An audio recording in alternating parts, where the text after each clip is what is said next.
Hello, and welcome to the Recalculating Your Map to Joy podcast, the show about how career zigzags aren't detours or wrong turns, but actually create our path to joyful work and joyful lives.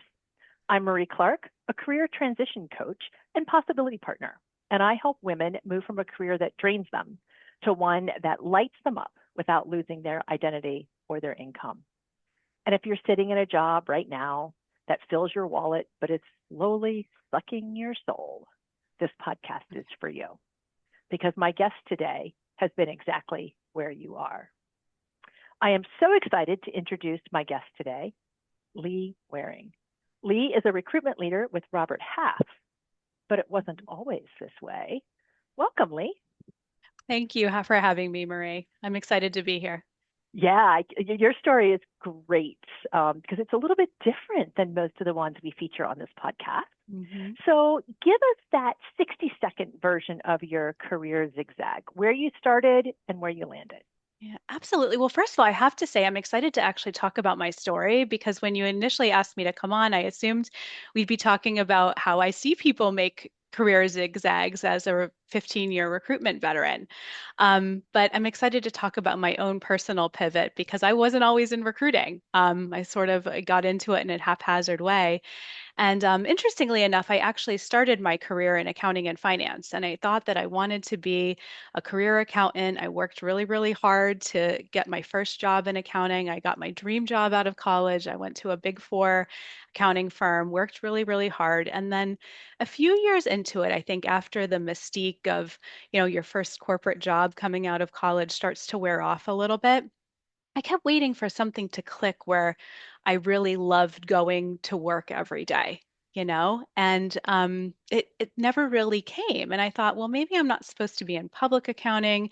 Maybe I'm supposed to transition into more of a corporate accounting position. So I tried to make a change and a pivot there, moved over into corporate accounting, and still a few months later, those feelings started to really kind of creep back in of what am I doing here? And is this, what I'm supposed to be doing? I didn't feel like I had a very strong why in it. So I called my recruiter at Robert Half and I said, what do people do who don't really want to do accounting anymore? And to my shock, he actually recommended that I consider coming on board at Robert Half as a recruiter, an accounting and finance recruiter. And being the accountant that I was, I researched everything and thought about it for 6 months. But ultimately, thought about, well, what about that excites me? I really always like to be involved in helping people with careers. Whenever we have interviews on site at my current job, I was always involved in it. I always liked showing candidates around our office, and I thought, this could actually really make sense. So I took a leap of faith and moved over into accounting and finance search. And I've been doing this now for 15 years and I've never looked back. So that's sort of my big career pivot that I had. Yeah, Very interesting. and it's interesting because at one point in that, in fact, when we met, hmm you actually weren't doing recruiting full time. You had another little mini career pivot in there. I did. I did. And that was really interesting because I stepped away for a few years to do mostly to stay home with my kids who needed me at the time. But I still felt that why in me wasn't being satisfied of being able to really help people in a meaningful way that I got from my corporate job. Um, and I'm always careful when I say that because being a mother is a very strong why. So I don't want to give the impression that that's not a strong why. But for me, I needed something a little bit more and something for myself. So it was very important for me to actually return to my recruitment career and, satisfy what it was that I felt like I was missing, which is really helping people in their careers and advancing people and, helping folks in that way.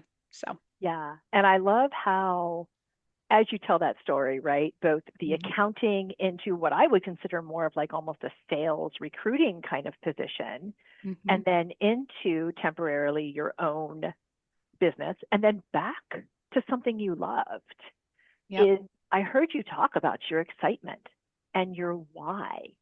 And Yeah. I even heard your values coming through with how you want to help people Hmm. in your work that you do.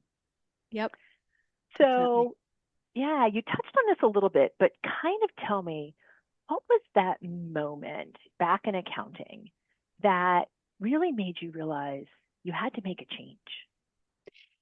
I would say there wasn't a specific moment. It was a very slow, every day, just sort of feeling like, yes, I can go to work and do this and, probably be very successful.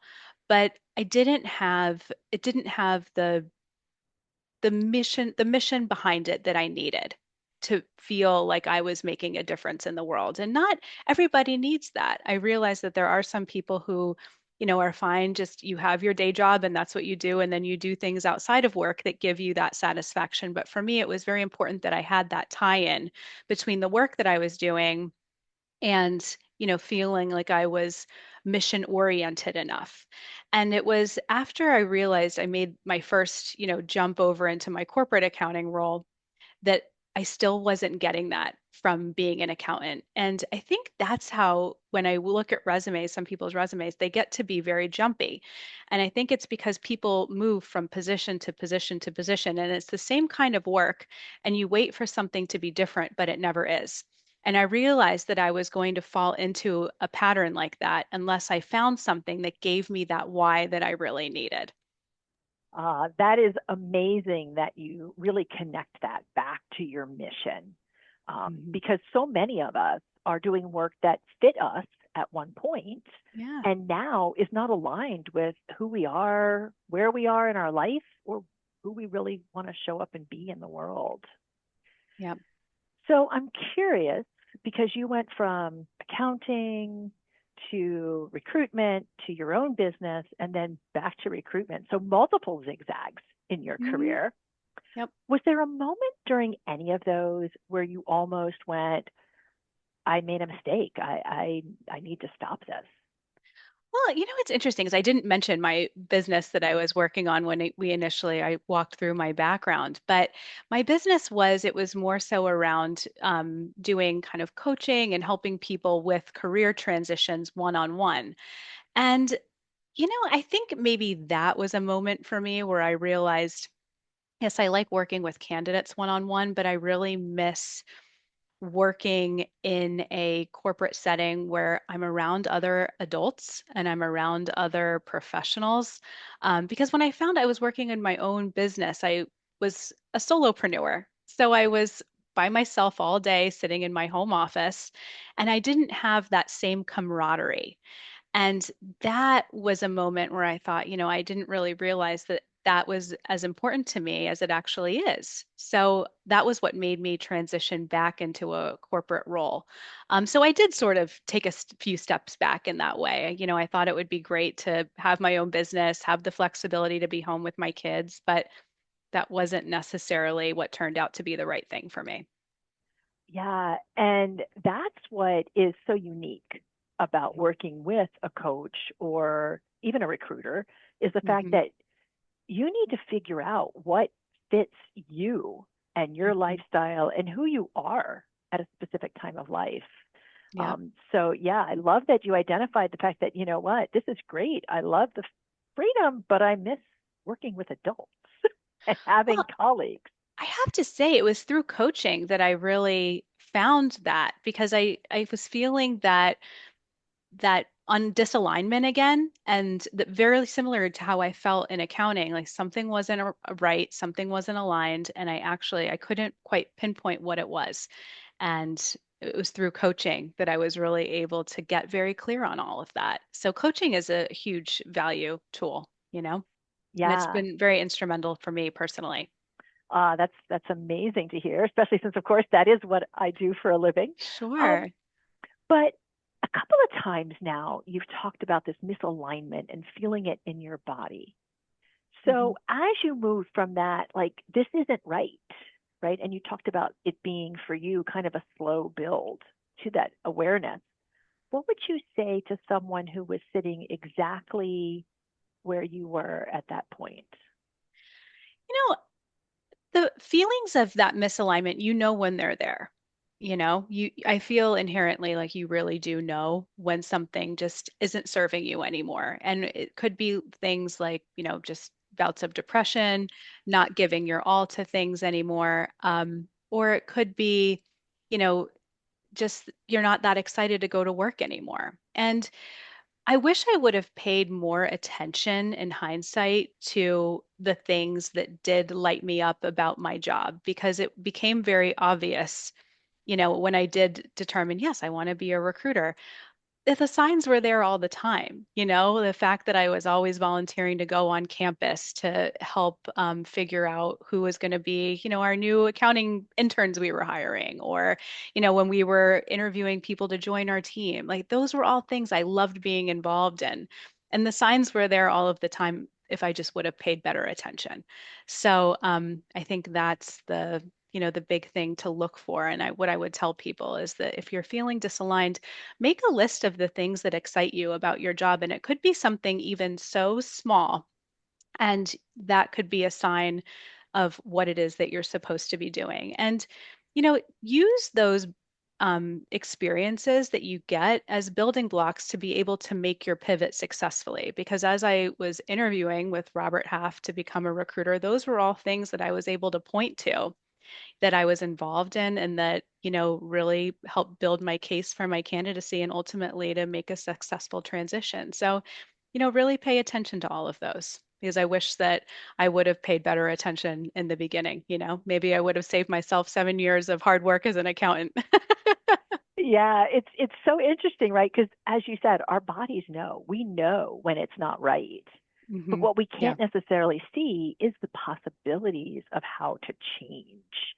Yep. And those little seeds are there, right? The signs of where we're supposed to go.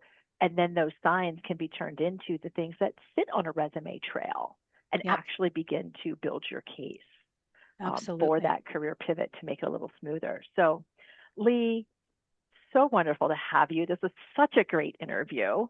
I Oh, thank thank you, you. Marie. Yeah, I love that you brought all that openness and honesty and that willingness to go. I just knew it wasn't right, and yet I didn't do much about it yet because I just didn't feel it bad enough yet. Right? That's a lot of us sit there, and I Yep. myself sat there for a long time.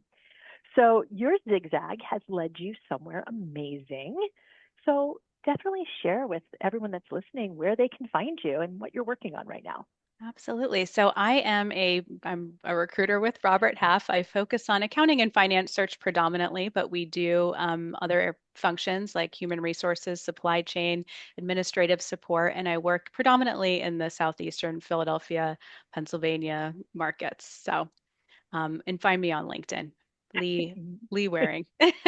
Yes, that's Waring. I guess it Yes, should be Leigh because not everybody correct. spells Lee differently. But her This is links correct. will be in the show notes for those of you that are listening to this on either YouTube or Spotify or on a different channel. So for those of you listening, if something in today's story really sparks something in you, if you heard yourself in any of that, maybe that niggling feeling that, this isn't right, but I don't really know what I want to do yet, um, just know your own zigzag story is waiting.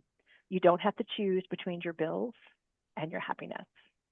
And so if your career GPS is saying recalculating, come find me at movetojoycoaching.com.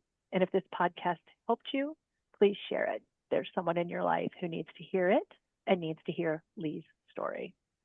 So I'm Marie Clark. This has been Recalculating Your Map to Joy podcast. And we'll see everybody next time.